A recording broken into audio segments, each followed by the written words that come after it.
Baik, assalamualaikum warahmatullahi wabarakatuh. Waalaikumsalam warahmatullahi wabarakatuh. Alhamdulillahirabbil ka'bah wa qiblatul ummati amma wassalatu wassalamu ala Rasulillah la haula wala quwata illa billah. Hari ini kita kembali melakukan diskusi. Di depan kita sudah ada pemateri yang akan menyampaikan materinya. Kita harap materi itu dibahas dengan sebaik-baiknya. Kita beri waktu 5 menit. Silakan. Baiklah, assalamualaikum warahmatullahi wabarakatuh. Waalaikumsalam warahmatullahi wabarakatuh. Alhamdulillahirabbil ka'bah wa qiblatil ummati ammah wassalatu wassalamu ala Rasulillah la haula wala quwata illa billah. Pertama-tama dengan paling utama, marilah kita panjatkan puja dan puji syukur kehadirat Allah Subhanahu wa taala yang mana kita masih diberikan nikmat kesehatan sehingga kita masih dapat berkumpul di ruangan ini. Sebelumnya yang sama-sama kita hormati Bapak dosen pengampu mata kuliah filsafat ilmu, Bapak Dr. Suasana Nikmat Ginting, MA. Di sini kami akan mempresentasikan hasil diskusi kami tentang empirisme, yang mana di sini saya Rizkyani Purba dan teman saya Mariza Mutaga, saya Nederi Sumarani, Saya Fani Rulian dari Pala. saya Nusa juga, Saya Siti Khadijah Sihobi. saya Nurwan Zaini, saya Ramadan Syeda, saya Sarah Diwanti. Saya Vina Pilihanita. Baiklah, untuk mempersingkat waktu, kami akan memasuki materi yang pertama. Yang pertama adalah pengertian dari empirisme. Empirisme adalah suatu doktrin filsafat yang menekankan peranan pengalaman dalam memperoleh pengetahuan dan mengecilkan peranan akal. Empiria berarti diambil dari bahasa Yunani berarti pengalaman. Empirisme berpendapat bahwa pengetahuan tentang kebenaran yang sempurna tidak diperoleh melalui akal, melainkan diperoleh atau bersumber dari panca indera seperti mata, lidah, telinga, kulit, dan juga hidung. Dengan kata lain, kebenaran adalah sesuatu yang sesuai dengan pengalaman manusia. Contohnya di sini seperti setiap anak yang lahir dalam keadaan putih bersih seperti kertas kosong, di mana lingkungan atau pengalamannya lah yang akan menuliskan kertas tersebut. Dan juga seorang anak berkata kasar karena ia mendapat pengalaman serupa entah dari keluarganya maupun juga temannya. Ajaran-ajaran pokok empirisme yaitu yang pertama, pandangan bahwa semua ide atau gagasan merupakan abstraksi yang dibentuk dengan menggabungkan apa yang dialami. Yang kedua itu pengalaman indrawi adalah satu-satunya sumber pengetahuan yang bukanlah akal atau rasio. Yang ketiga itu semua yang kita ketahui pada akhirnya bergantung pada data inderawi. Yang keempat, semua pengetahuan turun secara langsung atau disimpulkan secara tidak langsung dari data inderawi atau kecuali beberapa kebenaran definisional, logika, dan matematika. Yang kelima yaitu akal budi sendiri tidak dapat memberikan kita pengetahuan tentang realitas tanpa acuan pada pengalaman inderawi dan penggunaan panca indera kita. Yang keenam yaitu empirisme sebagai filsafat pengalaman, mengakui bahwa pengalaman sebagai satu-satunya sumber pengetahuannya. Selanjutnya ada tokoh-tokoh empirisme. Aliran empirisme dibangun oleh Francis Bacon dan Thomas Hobbes, namun mengalami sistematisasi pada dua tokoh berikutnya, yaitu John Locke dan David Hume. Yang pertama ada John Locke. Ia lahir tahun 1632 di Bristol, Inggris, dan wafat tahun 1704 di Orkes, Inggris. Ia merupakan ahli politik, ilmu alam, dan kedokteran.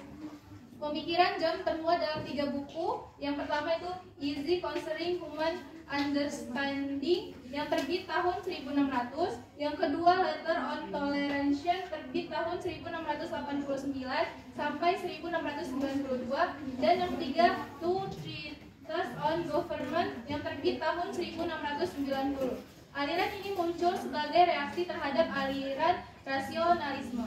Bila rasionalisme mengatakan bahwa kebenaran adalah rasio, maka menurut empiris, dasarnya ialah pengalaman manusia yang diperoleh melalui panca indera. Dengan ungkapan singkat Locke, segala sesuatu berasal dari pengalaman inderawi, bukan budi atau otak.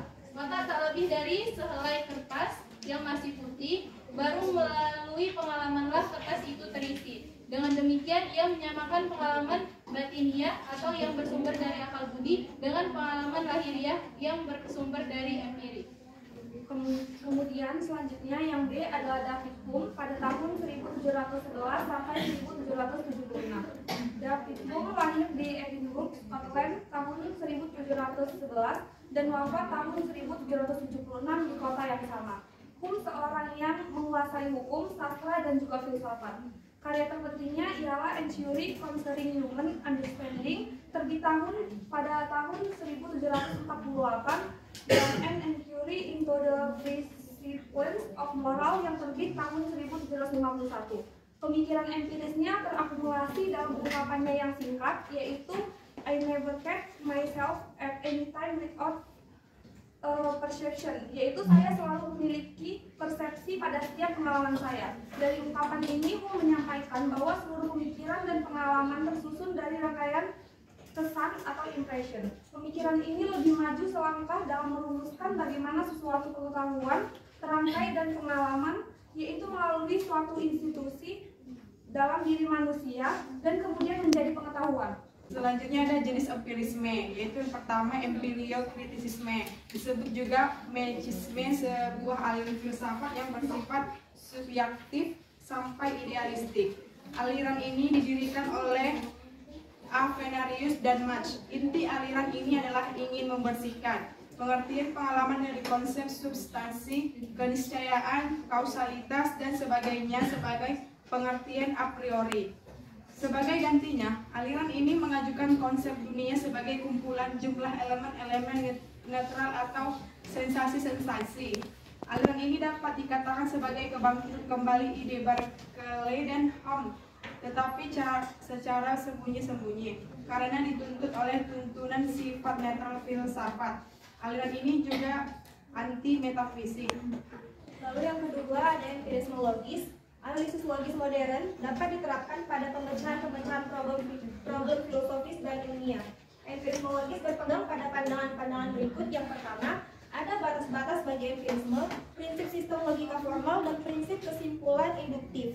Tidak dapat dibuktikan dengan mengacu pada pengalaman. Yang kedua, semua proposisi yang benar dapat dijabarkan pada proposisi mengenai data indrawi yang kurang lebih merupakan data indera yang ada seketika. Yang ketiga, pertanyaan-pertanyaan mengenai hakikat kenyataan yang terdalam pada dasarnya tidak mengandung makna. Yang keempat, empiris radikal, suatu aliran yang berpendirian bahwa semua pengetahuan dapat dilacak sampai pada pengalaman indrawi. Ada pihak yang belum dapat menerima pernyataan bahwa penyelidikan empiris hanya dapat memberikan kepada kita suatu pengetahuan yang belum pasti atau probable. Mereka mengatakan bahwa pernyataan-pernyataan empiris dapat diterima sebagai pasti jika tidak ada kemungkinan untuk mengujinya lebih lanjut. Dan dengan begitu tak ada dasar untuk keraguan. Oke, selanjutnya kami akan membuka sesi tanya jawab kepada teman-teman yang ingin bertanya, dipersilakan. Kepada Tika Sani, dipersilakan. Baik, terima kasih untuk pemakalan. Saya Tika Sani ingin bertanya, apa sih contoh empiris di bidang kesehatan? Terima kasih. Selanjutnya ada lagi yang ingin bertanya? Kepada Marsha, dipersilakan. Perkenalkan, nama saya Marsha Yasuliati dengan NIM 08012222161. Pertanyaannya, menurut pemakalah, apa sih kelemahan dan kelebihan dari empiris? Baiklah, di sini saya akan menjawab pertanyaan dari Masyar. Di mana pertanyaannya apa kelemahan dan kelebihan dari empiris? Kelemahannya itu kemampuan indera terbatas, misalnya benda yang jauh terlihat kecil. Terus kemampuan indera relatif dari pengamat, misalnya si A merasakan minuman tertentu rasanya manis, si B merasakan minuman tersebut pahit. Nah, kelebihannya mengedepankan fakta-fakta yang dapat diterima indera sehingga praktis digunakan untuk mencari kebenaran. 2. Informasi dapat diperoleh dengan cepat melalui pengalaman indera. Yang ketiga, dalam metode ilmiah, empiris sangat berguna dalam pengumpulan data atau pencarian bukti-bukti awal, sehingga empiris membentuk kerangka pengujian dalam mencari kebenaran. Keempat, empiris adalah cara pertama munculnya pengetahuan tertentu. Di sini saya akan menjawab pertanyaan dari Tika Sani. Tadi pertanyaannya contoh empiris pada bidang kesehatan. Contoh empiris dalam bidang kesehatan adalah ketika ada fenomena seseorang pasien yang mengalami gejala pusing dan mual.